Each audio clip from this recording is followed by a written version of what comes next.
Old city మీద ప్రజల మీద తన అక్కసును వెలగుచ్చే ప్రయత్నం చేసినారు.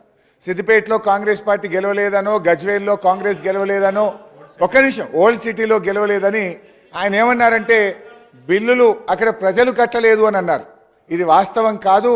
అక్కడ ఏదైనా ఒక లిఫ్ట్ ఇరిగేషన్ ప్రాజెక్టుదో ఒక ఇండస్ట్రియలిస్ట్ ఎవరైనా కట్టకపోతే ఇవాళ మీరు ప్రభుత్వంలో ఉన్నారు కనుక మీరు ఆ బిల్లులు వసూలు చేయండి తప్ప మొత్తం ఆ నియోజకవర్గ ప్రజల్ని బదనాం చేసే విధంగా మాట్లాడడం సబబు కాదు అని మీ ద్వారా విజ్ఞప్తి చేస్తున్న అధ్యక్ష. ఇక రెండో విషయం అధ్యక్ష, ముఖ్యమంత్రి గారు ఇంకో విషయం అన్నారు.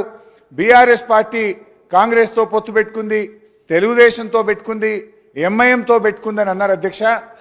అవును, మేము పెట్టుకున్నాం. నిజంగా టీఆర్ఎస్ పార్టీ ఆ రోజు 2004లో కాంగ్రెస్ పార్టీతో పొత్తు పెట్టుకొని మీరు తెలంగాణ ఇస్తామని కామన్ మినిమం ప్రోగ్రాంలో పెట్టి రాష్ట్రపతి నోట చెప్పి మీరు మోసం చేసిండు కనుకనే మిమ్మల్ని వదిలిపెట్టి ఆ రోజు తెలుగుదేశం పార్టీతో పొత్తు పెట్టుకున్నాం అధ్యక్ష. అయితే ఇవాళ మేము తెలుగుదేశంతో పెట్టుకున్నా, కాంగ్రెస్తో పెట్టుకున్నా, ఎవరితో పెట్టుకున్నా మొత్తం ఈ రాష్ట్ర దేశ రాజకీయ వ్యవస్థను ఒప్పించి మెప్పించి తెలంగాణ సాధనలో భాగంగా చేసినాం. ఇవాళ మేము సక్సెస్ అయినాం. మా ప్రయత్నం వల్లనే ఇవాళ తెలంగాణ వచ్చింది. లేకపోతే ఆ రోజు తెలుగుదేశం తెలంగాణకు జై తెలంగాణ అంటేనే పెట్టుకుంటామన్నాం. మాకు సీట్లు ఓట్ల కంటే కూడా రాజకీయ వ్యవస్థను ఒప్పించాలి, మెప్పించాలి, ఈ రాష్ట్రాన్ని సాధించాలని ఒక వ్యూహాత్మక భాగంలో మేము చేసినాం. ఇవాళ విజయం సాధించినాం. ఇవాళ రాష్ట్రాన్ని మేము సాధించినాం అనేటువంటి విషయాన్ని ముఖ్యమంత్రి గారు గుర్తుపెట్టుకోవాలి. ముఖ్యమంత్రి గారు ఆయన వ్యక్తిగతంగా పదవుల కోసం ఆయన పార్టీలు మారింది తప్ప మేము ఇతర రాజకీయ పార్టీలతో పొత్తు పెట్టుకుంటే తెలంగాణ కోసం మేము పెట్టుకున్నాం అధ్యక్ష.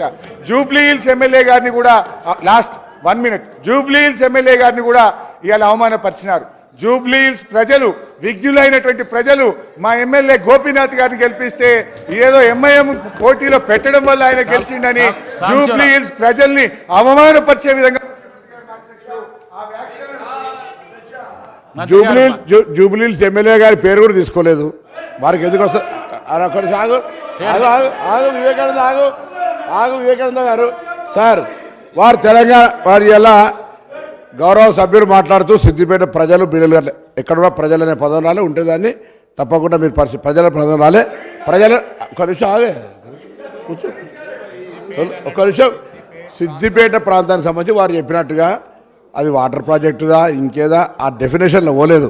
అక్కడి నుంచి బకాయిలు రావాల్సి ఉండే వారు గౌరవ సమర్థవంతమైన శాసనసభ్యులు బిల్లు కట్టేయాల్సి ఉండే అన్నారు తప్ప దానికి మీరు అంతలో దొంగ అంటే భుజాలు జరుపుకునే అవసరం లేదు. తర్వాత మీరు చెప్తా ఉన్నారు ఇవాళ అరే నేనేమన్నా భుజాలు జరుపుకునే అవసరం లేదు, ప్రజల గురించి మాట్లాడలేదని చెప్తా ఉన్నా.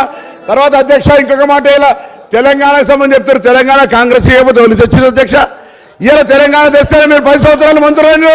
దయచేసి ఆ విషయం మర్చిపోవద్దు. ఇలా తెలంగాణ తేకపోతే తెలంగాణ పార్లమెంట్ ఆర్టికల్ 3 ఇవాళ మీ పార్లమెంట్ సభ్యులు కేశవరావు గారు కానీ కాంగ్రెస్ పార్లమెంట్ సభ్యులు లేకపోతే తెలంగాణ ఎక్కడ అధ్యక్ష? ఇలా వీళ్ళు మాట్లాడతారు.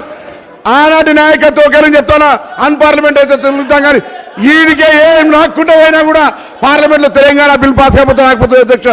ఆనాడు స్పీకర్, లోక్సభ స్పీకర్, ఆనాడు సభ్యులు పోడియం దగ్గర లొల్లైతుంటే కూడా బిల్లు ఏ విధంగా పాద్యాలు చేస్తే ఇట్లా మాట్లాడితే ఇట్లా బరుగుతే ఎట్లా నడుస్తుంది అధ్యక్ష?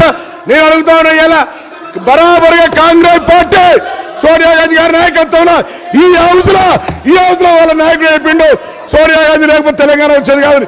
ఇవాళ ఇట్లా మాట్లాడితే ఎట్లా అధ్యక్ష?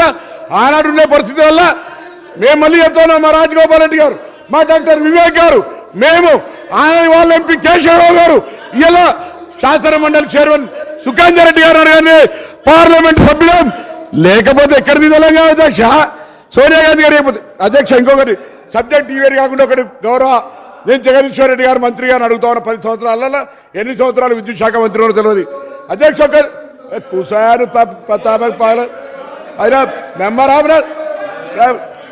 ఈరోజు అధ్యక్ష 2010 అధ్యక్ష 2010 ఫిబ్రవరిలో ఆనాటి గౌరవ ముఖ్యమంత్రి గారు రోషయ్య గారు తెలంగాణ ఉద్యమం ఉన్నప్పటికీ కూడా మేము ఆనాడు శ్రీధర్ బాబు గారు, మేము గౌరవ శాసనసభ్యులు కేటీ రామారావు గారు శాసనసభ్యులు, మేము ఆనాడు నేదురూరులో ఒక పవర్ ప్లాంట్ ఫౌండేషన్ వేసుకున్నాం 3x700 2100 మెగావాట్కు.